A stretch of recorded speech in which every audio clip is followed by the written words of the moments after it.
In this example, we're going to see how to estimate the value of our derivative numerically. And a lot of times we have to do this, it's because we have a table of function values.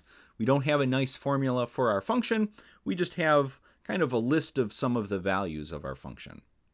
And so in this example, we're going to be looking at function d of t, and this function, as we see here, described in the table, gives the national debt of the United States at time t. So for instance, in the year 1995, the national debt was $4,988.7 billion of dollars. And then we have a few other years listed here. And so for this problem, we're going to interpret and, well, really first estimate the value of d prime of 2010. So we're going to calculate the derivative, or estimate it at least, in the year 2010.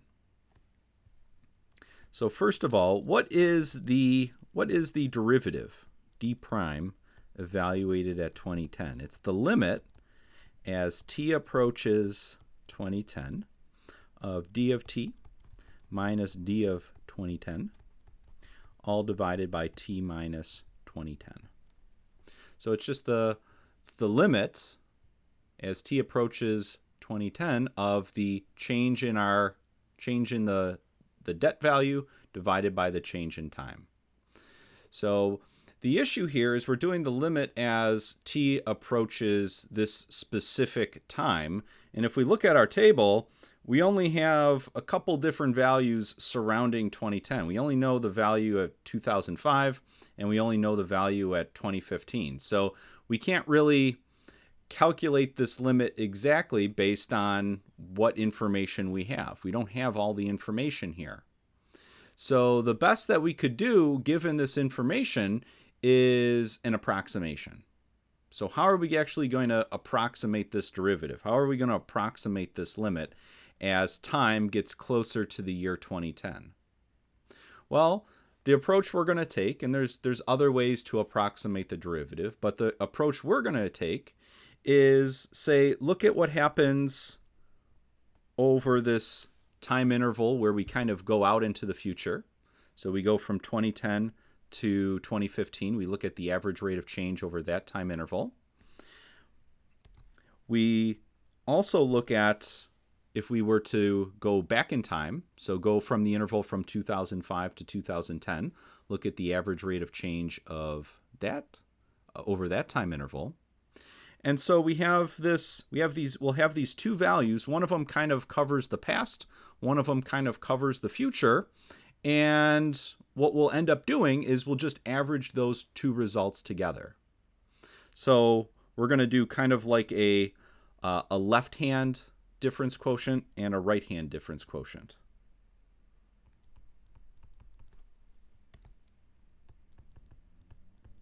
Kind of like what we do with left and right-hand limits. So let's start with our left side difference quotient.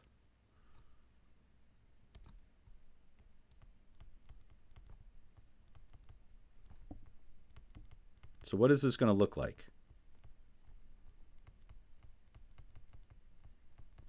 Well, the left side is, we're kind of going back into the past now. So it's going to be equal to, it's going to be our debt in the year 2005 minus the debt in the year 2010 divided by 2005 minus 2010. Now, if we wanted to, we could have flip-flopped both of these, and that would be fine. You end up with the same result. But I'm just kind of keeping it consistent with what we had in this original difference quotient here. So now we go to our table here. We look up our function value from the year 2005. So looks to be about 8,170.4. And then we look what our function value was in the year 2010. So right here we see it's about 14,025.2.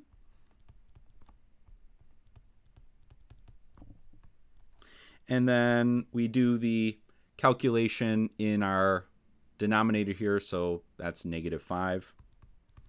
And if we do the arithmetic here, again, this is something because these numbers, you have decimals, you could probably do this by hand. But if we break out our calculator, we get 979.4. So that's the difference quotient over the interval from 2005 to 2010. Now, what's our right side difference quotient?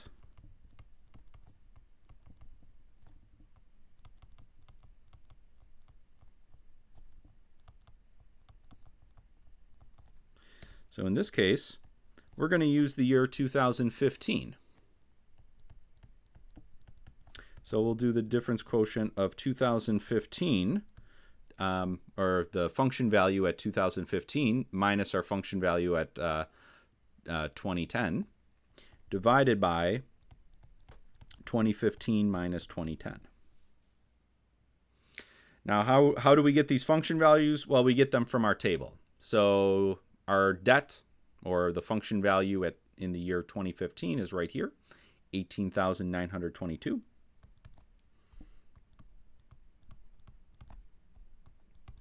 And then in the year 2010, what is our function value? Well, it's right here, 14,025. And then if we do the subtraction, 2015 minus 2010 is 5. And what do we end up with if we do the arithmetic here? Again, you could maybe do this by hand, but let's break out a calculator, and we get 1,170.96. All right. So then to actually estimate the derivative, so the left side difference quotient is kind of covering what's happening in the past. We're going from 2015 to 2005. The right side difference quotient is kind of going into the future a little bit, so it's kind of covering the values of time that are a little bit larger. And so to get an approximation for the derivative,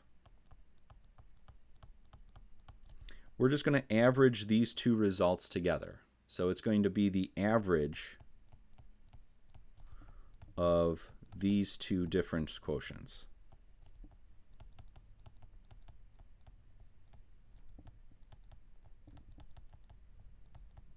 The left side and the right side difference quotient. So if we do the average, how do we calculate that? Well, we just add up our two numbers. So 1,170.96 plus the other number, 979.4, and then we added up two numbers, so we divide by 2. That's the way you calculate an average when you're just averaging two numbers together. And if we do that arithmetic and break out a calculator here, 1075.18. And so what that represents is it's our derivative. It's an approximation for this limit, for our derivative. So our derivative is approximately 1075.18. And what are the units here? So the units are going to be billions of dollars per year.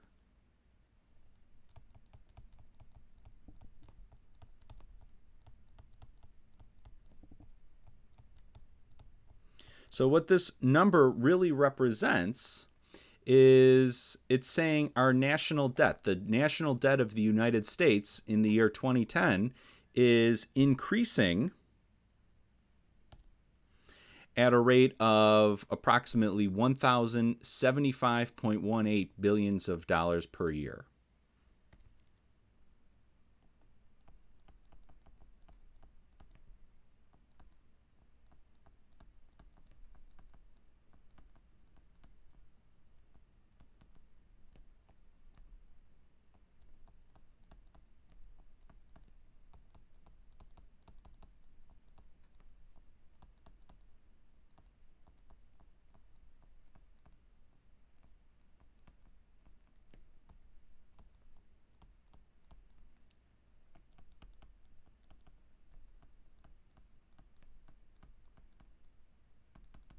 So what this derivative estimate is really saying, or what this derivative value is really saying here, is that in the year 2010, the national debt of the U.S. is increasing at a rate of 1,075.18 billions of dollars per year.